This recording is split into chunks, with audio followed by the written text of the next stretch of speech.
What's up, guys? Derek, moreplatesmoredates.com. Today we're going to be talking about shedding versus androgenic alopecia. So, what you need to understand about hair loss is, well, there's a lot of things that obviously that come with that topic, but when it comes to hair loss, hair falling out of your head, there's two types of hair loss. One is male pattern baldness, which is, the acceleration of hair permanently being lost via androgen miniaturization at the hair follicle, which is what most guys are experiencing.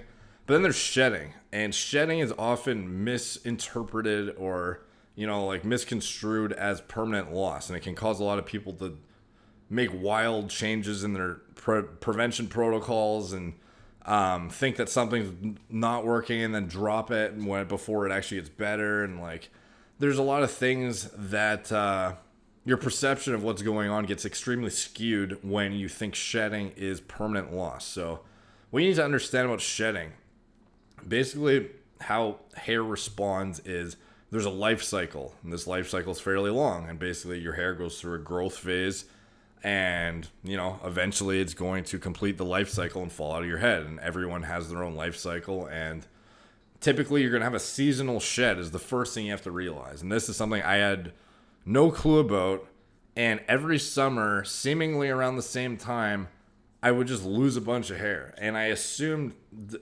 3 years in a row, I thought it was my protocol that was just not working anymore. I freak out and I'd start swapping stuff in and out. I'd start doing all these wild changes to what I was using, what I was taking, what I was my supplements, my TRT. I would start messing with that.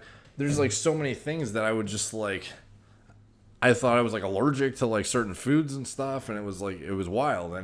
But I started to realize it was a pattern. Every single summer season, I would have just a brutal shed, and it was literally the life cycle of my hair completing and a bunch of hair falling out, and totally normal. But that's not permanent loss, and you have to understand and realize what is what, because you can screw yourself over if you don't assess what's going on correctly. So let's just say, other things that cause sheds, for example, like you notice cancer patients, when they take cancer drugs, they all lose their hair and they go bald. This is a perfect example. Is that permanent loss? I'm sure most people know that cancer patients, when they take I forget what they're called, whatever the drugs are that they use for cancer prevention, reversal. I have to Google it because it's totally escaping me. What are they called? Chemotherapy. Yeah, when you take chemotherapy, it makes you go bald because you drop all your hair falls out, or at least for most people. But is that permanent loss? Is that androgen miniaturization of the hair follicles? No, it's just you're introducing a drug that your body's responding harshly to, and it causes your hair to shed. And that's a perfect example of shedding, which is temporary loss. That's not permanent. That hair is going to grow back once you discontinue that stress on your body that's resulting in that shed. And the same goes for many other things that often go misinterpreted as androgenic alopecia. So for example, let's just say you've totally crushed DHT with dutasteride, and you're totally protected on the hair follicles with RU58841, and you have anti-androgen, you have zero androgens in your system, but you're still losing your hair for some reason. There's a lot of things that you should check, like your iron, your ferritin levels. Are those where they're supposed to be? They might not be. That causes hair shedding. What's your vitamin B12 like? Is it where it's supposed to be? Are you getting enough of it? Do you have thyroid deficiency? Are you do you have an autoimmune disorder caused by some leaky gut syndrome, where you're not absorbing nutrients properly and you're totally allergic to something you're eating and it's causing you to shed? There's a million things you got to look at. For example, another thing, something you would never think of until you researched it heavily. Somebody I was dating for a while, she had leaky gut syndrome, or I think it's syndrome it's called, but basically she was intolerant to several different types of food. And the result of that was she would trigger an autoimmune disease, which would attack her thyroid gland, which caused her to have what's called Hashimoto's thyroiditis. And this autoimmune disease would cause basically her antibody count to go through the roof, and she'd get a bunch of hypothyroid symptoms. And her thyroid was basically slowly being killed off, and she eventually had to go on thyroid hormone replacement drugs. And that opens up a whole new skew of things, because if you have too much or too little, you're going to have hair loss. And if you don't have enough T4 relative to T3, as well as all the other precursors, you induce more hair loss, which is temporary shedding. There's a lot of things to consider here. And it's not until you fulfilled all, check your nutritional deficiencies. Are you having a ton of egg whites with avidin in them, which are inhibiting your biotin from getting absorbed correctly? Are you, missing, are you not having enough iodine? So then you're iodine deficient, and therefore your thyroid's not producing enough thyroid hormone because it's not being stimulated with the iodine that you should be having. Selenium. There's so many things that you need to look at. And at the end of the day, basically, you want to cover your bases, prevent androgens from miniaturizing your hair follicles is like the first step. Once you have that base established, you can start looking at all the other things if you're still losing your hair. If you're having like brutal shedding, did you just start minoxidil and you haven't waited for the shedding period to complete? Or you've like induced acute telogen effluvium because you started it and then you stopped it abruptly because you were worried about the shedding phase that ensued and you thought it would be permanent instead of sticking it out, and you're like sporadically going on and off of minoxidil, or you're going on and off of other treatments where you're causing hormone fluctuations. Hormone fluctuations is another thing that causes shedding. Random peptides and PEDs can cause shedding. I know one of my close friends, he takes melanotan. Melanotan makes him shed. It's like not even hormonal really, and it makes him shed. I've had shedding from melanotan as well. Bunch of things. There's so many things you gotta look at.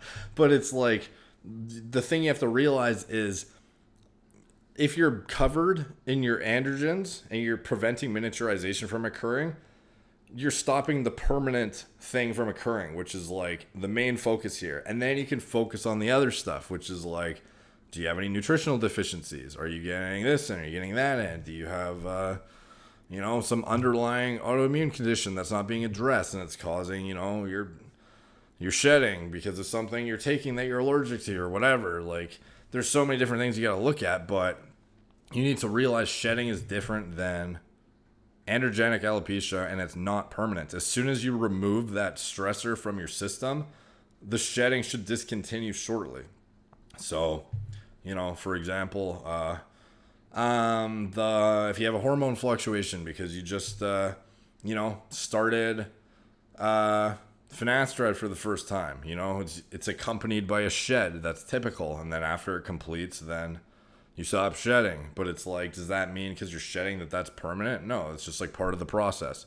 Same with like, anything really. Like if you have a biotin deficiency and then you start getting your biotin incorrectly, then the hair shedding will stop. But it's like, a lot of times it's misconstrued that it's permanent because it just keeps continuing. The shedding is just like years on end. But the reality a lot of the time it's just unaddressed male pattern baldness where people aren't taking prevention protocol seriously.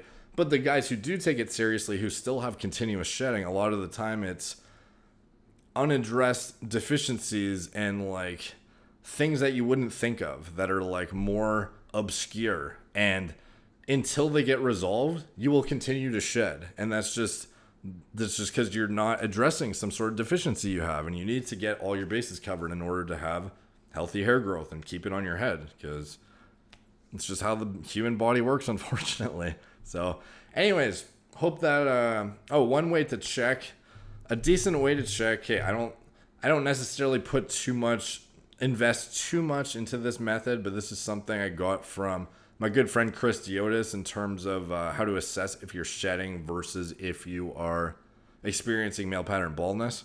But basically, if you're shedding, you're probably going to have shedding all over as opposed to just at the DHT prone hairs. So like the hairs on top of your head, these are the DHT prone ones. These are the ones that are going to get miniaturized from androgens. And that's why when you go bald, like George Costanza is a perfect example. He has like that classic, all the hair on the sides, but then like everything up here is totally bald.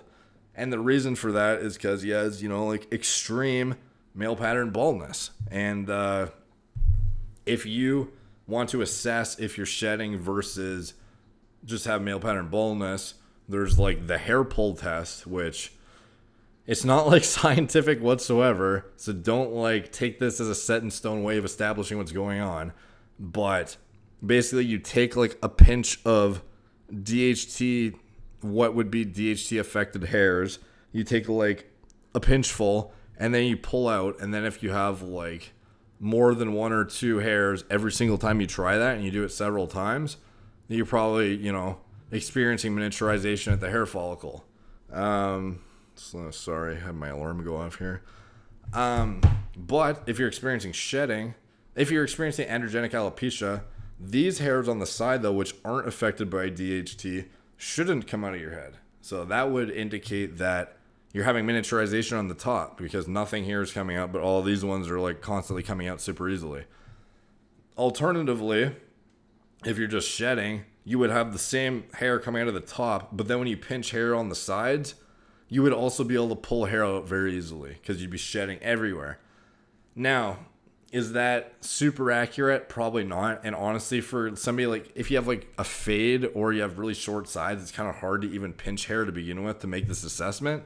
So I would, prefer you just, use like blood work and actual scientific ways of addressing things. So get your DHT checked, get your testosterone levels checked, get your estrogen levels checked, get your thyroid levels checked, get your antibody counts checked for thyroid peroxidase antibodies, get your iron checked, get your B12 checked, get your vitamin D checked, get your everything checked. Because if something's out of whack, there's like a huge, everything plays a role in one way or another. And if one thing in the chain of events to hair growth is out of order and you're deficient in it or whatever, or you're even have way too much of it, like you're hyperthyroid, for example, you're going to have hair shedding, and it's not permanent in the sense that you're going to never get that hair back, but it's permanent in the sense that you're going to keep shedding it until you address the deficiency. And then once you address it, you'll be fine and it'll all come back. So anyways, hope that was somewhat informative. Maybe you learned something. If you like content like this, hit that subscribe button, hit the notification bell to get notified when I post new videos. Check out my blog, moreplatesmoredates.com. You can check out other hair loss prevention articles I've done or anything lifestyle related to men's self-improvement in general. Thank you guys for watching. Talk to you soon.